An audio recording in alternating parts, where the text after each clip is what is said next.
जय हिंद साथियों, स्वागत है हमारा यूट्यूब चैनल बिहार सर्वे इन्फॉर्मेशन में। आज जो हम बात करने वाले हैं कि राजस्व विभाग में या राजस्व संबंधी आपके पास सभी के पास कुछ न कुछ ज़मीन होगा और उसमें लोग जमाबंदी, चकबंदी और जो अभी सर्वे हो रहा है हदबंदी, ये सब के बारे में आपने सुना होगा। तो आज हम बात करते हैं कि जो चकबंदी होता है वो क्या होता है, इसका क्या उपयोग है, क्या फ़ायदे हैं। उसके बाद हदबंदी क्या होता है और जमाबंदी क्या होता है।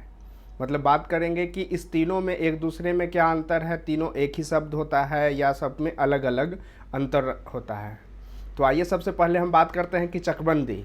तो जब किसी जगह पे कोई भी स्टेट हो या कोई भी डिस्ट्रिक्ट हो जहाँ पे सर्वे स्टार्ट होता है, तो जो अभी तक में जो सर्वे के बारे में जानकारी है कि सबसे पहला जो सर्वे हुआ है जो कि अंग्रेज़ों के ज़माने तक, उस समय का जो सर्वे हुआ है उसको हम CS सर्वे के नाम से जानते हैं, जो कि हम कैडेस्ट्रल सर्वे के नाम से जानते हैं। और ये जो हुआ था वो 1905 के लगभग में हुआ था। तो जब ये हो गया था उसके बाद जो हुआ था कि रिविजनल सर्वे, जिसको हम RS सर्वे के नाम से जानते हैं, और उसके बाद जब रिविजनल सर्वे हो गया है तो कई जगह पे क्या हुआ कि चकबंदी हुआ है। जैसे मैं कई लोकेशन पे, जैसे उत्तर प्रदेश ले लीजिए, इस समय कुछ ऐसा डिस्ट्रिक्ट है जहाँ पे चकबंदी लागू है। उसी प्रकार से बिहार में भी बहुत सारे ऐसे डिस्ट्रिक्ट है, ऐसे मौजे हैं जहाँ पे चकबंदी लागू है और चकबंदी संपुष्ट है, मतलब फाइनल है वहाँ का। तो जो चकबंदी होता है उसमें रैयतों को क्या सुविधा मिलती है। तो सबसे पहले बात करते हैं कि जो चकबंदी वह प्रक्रिया है जिसमें किसानों के अलग अलग स्थानों पर बिखरे छोटे छोटे खेतों को मिलाकर एक जगह पर एक बड़ा खेत चक बना दिया जाता है। मतलब अगर आपका एक मौजा में 10 जगह ज़मीन है, 10 खेसरा है, वो छोटे छोटे पार्ट में आपको 10 जगह खेती करना पड़ रहा है, तो उसी को जो चकबंदी होता है उसमें आपको क्या होता है कि जो 10 जगह आपका ज़मीन है, तो सबसे पहले जब सर्वे होता है उसमें लगान निर्धारण होता है, ज़मीन का वैल्यू देखा जाता है कि आपका इस ज़मीन का कितना वैल्यू होना चाहिए, वहाँ का क्या लोकेशन है उसका क्या वैल्यू होना चाहिए। तो सबसे पहले कि आपका जितना भी ज़मीन है उसका वैल्यूएशन तय किया जाता है और उसी के आधार पे आपका जितना वैल्यू होता है उसी को एक प्लॉट के अनुसार कहीं एक जगह प्लॉट दे दिया जाता है। इससे फ़ायदा क्या होता है कि किसान को 10 जगह आपको देखने की ज़रूरत नहीं पड़ेगा, आपका एक प्लॉट हो जाएगा। तो आने वाला दिन में अगर कुछ भी आप बड़ा मात्रा में अगर आप फसल उगाना चाहते हैं या कोई इंडस्ट्री लगाना चाहते हैं या कुछ भी लगाना चाहते हैं, तो उस समय आपको बार बार ये जो छोटे छोटे टुकड़े ज़मीन के होता है वहाँ पे तो संभव नहीं है। लेकिन अगर आपको कोई एक जगह मिल गया तो इससे क्या होगा कि आपको खेती करने में आसानी होगी, चाहे वो बिजली पहुंचाने में हो गया, पानी की सुविधा हो गया, तो और देख रेख के लिए भी आपको 10 छोटे छोटे जगह है तो 10 जगह जाने की ज़रूरत पड़ता है। बट अगर आपको चकबंदी के तहत एक जगह प्लॉट दे दिया जाता है तो ये सब तमाम सारी जो परेशानियाँ होता है वो एकदम ख़त्म हो जाता है। तो जो चकबंदी है उसमें आम रैयतों को भी फ़ायदा है और बिहार सरकार या कोई भी जो सरकार करवाती है उनको भी फ़ायदा है। तो उनको क्या फ़ायदा है कि अगर कोई गैर मजरूआ या सरकारी ज़मीन होता है उनको भी एक जगह पे उनका मिल जाता है। अगर कोई इंडस्ट्री खोलना हो या सरकारी आवास बनाना हो या सरकारी कोई भी प्रोजेक्ट आता है तो वो बनाने में चकबंदी के अनुसार से उनको भी सहायता मिलती है। यही होता है कि चकबंदी, इसमें खेती करना आसान होता है, संसाधनों का बेहतर उपयोग होता है और खेतों की निगरानी में भी सुविधा होती है। उसके बाद बात करते हैं कि हदबंदी, जो कि हदबंदी क्या होता है।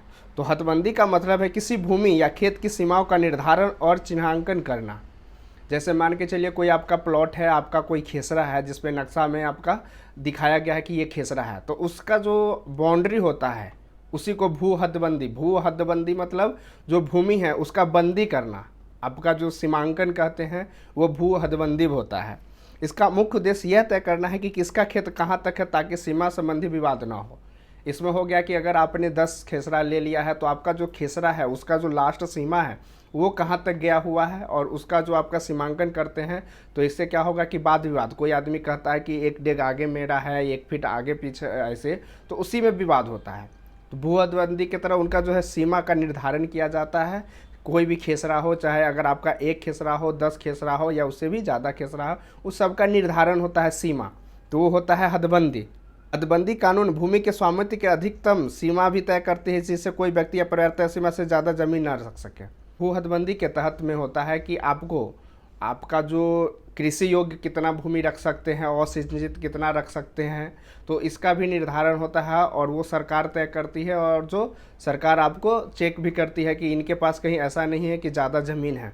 अगर आपको ज़्यादा होता है तो वो आपको बिहार सरकार या जो भी सरकार है उनके नाम से हो जाता है और वो अपना नीलाम कर लेती। फिर है जमाबंदी। जमाबंदी भूमि से संबंधित अधिकारों का आधिकारिक रिकॉर्ड है।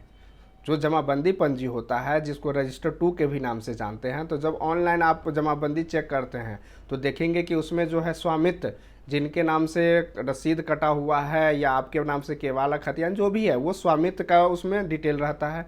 फिर ज़मीन का जो है खाता रहता है, खेसरा रहता है, उसका रकबा रहता है, पूरा डिटेल जो होता है वो जमाबंदी में होता है। तो वो एक तरह से ज़मीन राजस्व संबंधी एक महत्वपूर्ण दस्तावेज है जो कि जमाबंदी होता है। इसमें मालिक का नाम, किराएदारी, भूमि का प्रकार, राजस्व विवरण, स्वामित्व में बदलाव, म्यूटेशन जैसी जानकारियां दर्ज होती है।